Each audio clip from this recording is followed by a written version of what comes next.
What's up, everybody? This is the third time I'm trying to record this. I'm sick, so I'm not very loud, so I apologize for that first off.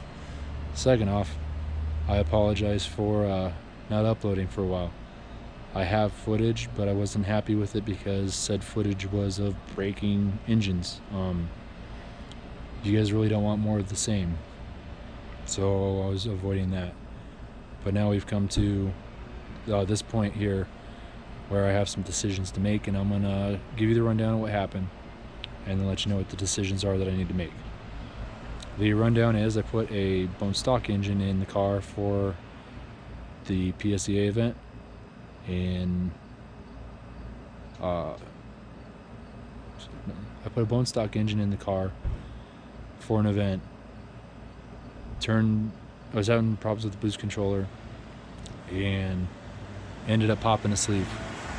Not a big deal, didn't think a whole lot of it. Pulled that motor out, put another one together with some epoxy from Chris Boyette. Was very excited about this engine. Took a lot of time, flat planed it, took time with the rings, that kind of thing. Got it together, started up, fired, sounded awesome. Took it up to Brent's to do some dyno stuff first before taking it to the track and blowing it up again. Put the boost controller down to 15%, which for anybody that knows any type of solenoid, 15% and 85% really are the thresholds where if you go below 15 or above 85, you're not really affecting any kind of change. They're pretty much non-point at that. So we set it down to 15%, did a run, had gate, made like 380 horsepower or something like that on I want to say like 9 or 10 pounds of boost. So took up the boost a little bit, did another run, made a little over 400, but in the process of doing this, we decided to set static timing again and see where it was, and we discovered that as engine RPM went up, timing had a differentiation. So if you were telling it 16 degrees at 6,000 RPM, you were actually getting 22. So it would float away from where it was supposed to be in the advanced direction, which is really bad. So that explains some of my motor carnage. We compensated that in the tables for now. So instead of putting 16 degrees, trying to get 16 degrees, we would put 10 degrees to get 16 degrees. It's half-assed workaround, but it works for now. My plan is to change to a flying magnet style trigger, and that is easier for me to get Holly to control. I've been using stock stuff, modified stock stuff, and I'm just beyond the range of what I can control. So we're going to go to a better setup on the trigger system. It's not one of the decisions, it's one I've made already. There's a kit that I'm going to get that I can change around. If I decide, to put a V8 in it, I can use that same trigger wheel on an LS or a J or a K. Now that being said, we're gonna go to where I actually have to make decisions. I've never made over 550 horsepower on the dyno ever.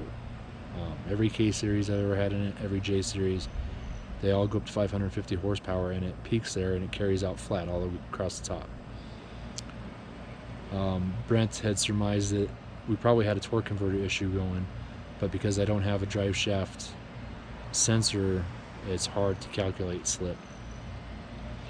So we did a test on the dyno, and the test consisted of putting 35% duty on the boost control, which we had figured would be around between 30 and 35 pounds of boost. It ended up being 38. The graph looked exactly the same as all the others. Jumps up to 550, carries all the way across.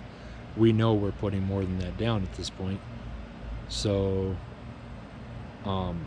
we know the torque converter's not doing the job. I need to get a different torque converter. I have a buddy in Pueblo who's going to loan me one of his that he used in his Fairlane. Made 700 plus on this to the ground. So that'll work for me for now. Over the winter, I need to order a new one from PTC or somebody that works for my needs. It's built for the setup that I have in the car, and it'll be like $1,000, and it's not bad. I can plan for that. Where the decision comes in on this is sleeving the J series is expensive. Darton, who was nice to give me some time and talk, and they're about $3,000 after all the machining. I looked at Golden Eagle's website, they're about the same. My buddy Tom talked to his buddy over RS Machine, and they quoted just shy of $2,000. So if I go with the sleeve J, that's who's going to be doing the work. But I'm not sure I'm going to put a J back in it after this winter. I have 2 sleeved K-Series in my garage right now. They're both K24s, punched out to 89 mil. I have everything but pistons and rods to build them. I can build 1,000 horsepower with what I have, plus another $1,000 in pistons and rods. So I'm on that. I have a lot of other parts for the turbo system I can reuse, from the J to that. So yeah, I'm on a kind of a crossroads. Eric at HTS he's on the let's go back to K train, because we're very familiar with it. That's what I had in the car to begin with, and we have a means to put one back in. I don't have my original adapter plate. I gave that to my buddy Tom for his jet boat. He's using part of it for that, but he has a Bill Hincher setup, which is who made my J adapter, that he said I can use. So I would grab that from him to put the K24 back in.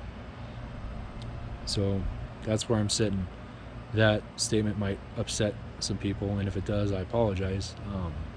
But at the end of the day, I'm trying to go as fast as I can for, truthfully, the cheapest dollar I can. I don't have a lot of money for this. I got 3 kids, so that's where my funds go, is my family.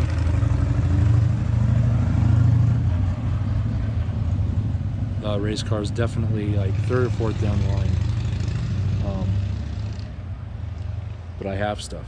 I've collected stuff. I've been doing this for a long time. I've collected parts. So I can make the K24 work. Can make the J work too. But it might take me more money than $1,000 to make the J work. You know, obviously if I sleeve it, that's $2,000 right there. So that's where I'm at. Let me know what you guys think in the comments down below, and I'm gonna leave it there. I hope you guys have a good evening, a good week.